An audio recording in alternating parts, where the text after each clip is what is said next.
Now, the iPhone 14 Pro is a phone that can be classified in two ways. And those two ways are great, yet pretty mid.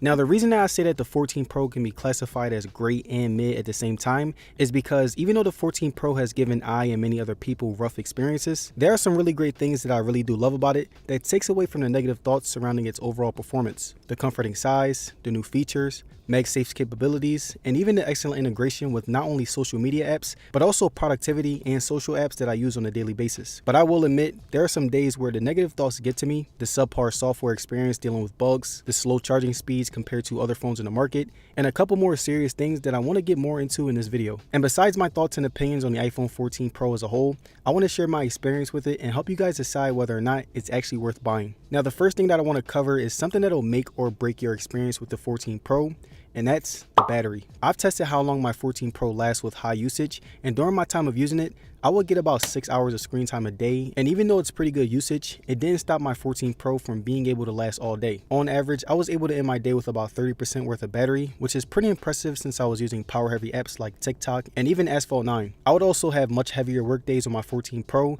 like whenever I got 9 hours doing things like scripting, at work, or filming multiple videos. The Pro also supports 30-watt fast charging, which I had minimal problems with. It charges pretty fast, 75% in 55 minutes, but most of the time I charge it overnight, so it really didn't matter. And even though I take this into consideration, I can't really always be content though. We all know that Apple has the resources to provide us with an iPhone that can support 45-watt fast charging, which is much more fitting for a phone of this price. And now when it comes to usage, I was never the type of person to cut any corners to save battery, and my iPhone had all-day battery life, so most of the time I was charging it overnight. And during my time of using the Pro, I had 5G on, my brightness was on manual and always medium to high with always on display on. I'm using every power heavy app as much as I can, and again, I only use power saving mode a couple of times, meaning that if you're someone who charges your phone overnight, you should be good no matter how much you use your phone. Now, the next thing that I want to touch on when it comes to the 14 Pro is the first thing that you see and feel, and that's design and build quality. Now, the iPhone has always been pretty good in both of these categories, and I'd be lying if I said that the 14 Pro doesn't deliver. The 14 Pro has this very rounded frame at a POV, but when you hold it, it's very boxy just like the iPhone 5 and 5S. The phone's frame fits in my hand very well, and I'm holding my phone for hours on a day-to-day basis, so it really helps to have a phone that's very easy to carry around. The 14 Pro also has a pretty nice weight to it.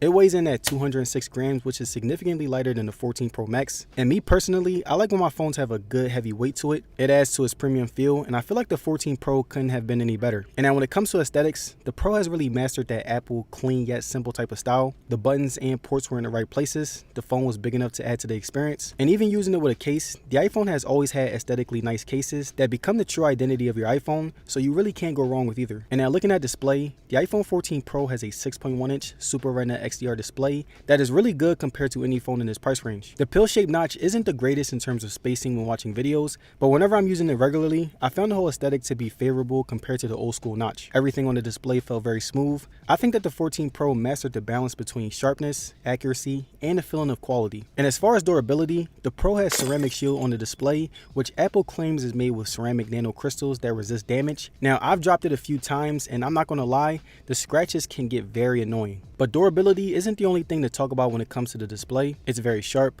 punchy, and premium when it comes to colors, but it knows not to overdo it. The brightness is a step up from last year's 13 Pro. If you're outside with your 14 Pro, you can reach up to 2000 nits worth of peak brightness. And where I live, there are many extremely sunny days, and I still didn't really feel the need to max it out since the brightness was so good. Now, arguably, my favorite thing about the display was the 120Hz refresh rate that Apple calls Pro Motion. It complemented iOS so well, and I was surprised that it was able to be this fast and smooth at the same time. Watching movies and content on this phone is amazing. The dual speakers creates that immersive experience when it comes to sound, and the speakers are extremely loud with really good quality. And now the last thing that I wanted to touch on when it comes to display is the array of ways to unlock your phone. And I'm just kidding, there aren't really that many, but Face ID works very well, so I really can't complain. I use Face ID with my mask on, at night, in many rooms with the worst lighting, and it was reliable every single time. But I'm not gonna lie, just like with my 14 Pro Max, picking up your phone every time to unlock it can get really annoying, and I do hope they put a fingerprint sensor on the future models. Now, Dynamic Island is something that many people who have the 14 Pro don't really care about, and based on my experience with it,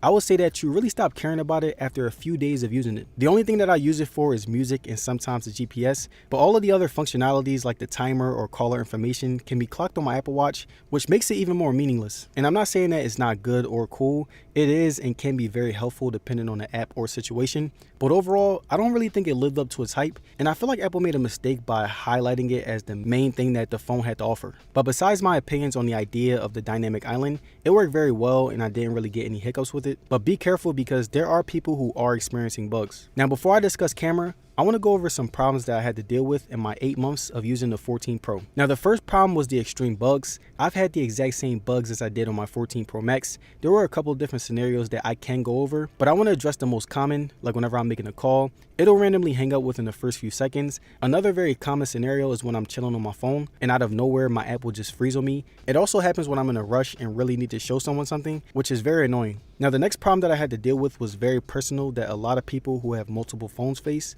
and that's the wireless SIM card problem. Now, I change phones very often. I change between Androids and iPhones, so it always helps to just pop out my SIM card and put it into a new phone. But the problem is that for some reason, most phone companies aren't even equipped to make this process as smooth as possible. It takes way too long, I'll get a lot of failed tries, and it's just way more complicated than it needs to be. And now the last problem that I faced was very annoying, and this was on all iPhone 14s across the board, and that's the camera focus. Now, I shoot a majority of my videos with my iPhone, but I recently stopped shooting with the newer iPhones because it can't really focus on certain things, which is very annoying. Like whenever I'm shooting a phone, I try to show off the sides, and for some reason, the 14 Pro and my 14 Pro Max can't focus on it, so I end up just putting it away and using my 12 Pro instead. Now, moving on to camera, the 14 Pro provides an amazing system. It has a 48 megapixel main camera with a 12 megapixel ultra wide. And last but not least, you have a 12 megapixel selfie camera along with a 12 megapixel telephoto camera that is really great in all aspects. The iPhone has always been the most realistic in terms of colors. Like, the colors are always toned down and you can tell that the photos aren't heavily processed. The Pro zoom photos are pretty good as well.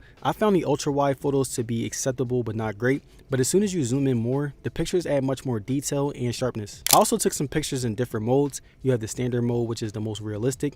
You have the rich contrast that adds a lot of color. You have vibrant, which brightens up the photo. And you have warm and cool, which serve very well as cool filters depending on the occasion. Selfies on the 14 Pro were the best in the smartphone market. I loved how I handled my skin tone. I loved how it looked realistic while adjusting little details. And I've always been a fan of iPhone selfies, and this time is no different. Now, the videos on the 14 Pro were amazing. Despite the minor problem that I mentioned earlier, there were many things that caught my attention, but overall, the clean professionalism stood out the most. You can shoot videos up to 4K, it looks really good, and even though it takes up a lot of space, I think the quality is so much worth it. Stabilization was solid, pans were smooth along with brightness and contrast, and the sharpening was still at its peak. And I want to give you guys some of my random footage that I was able to capture with the 14 Pro.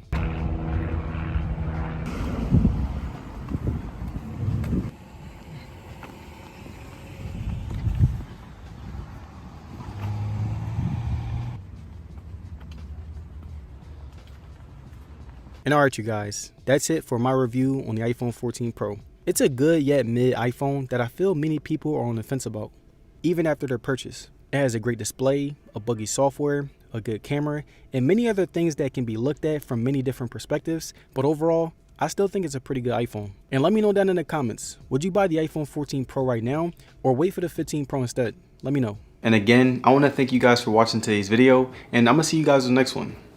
Peace.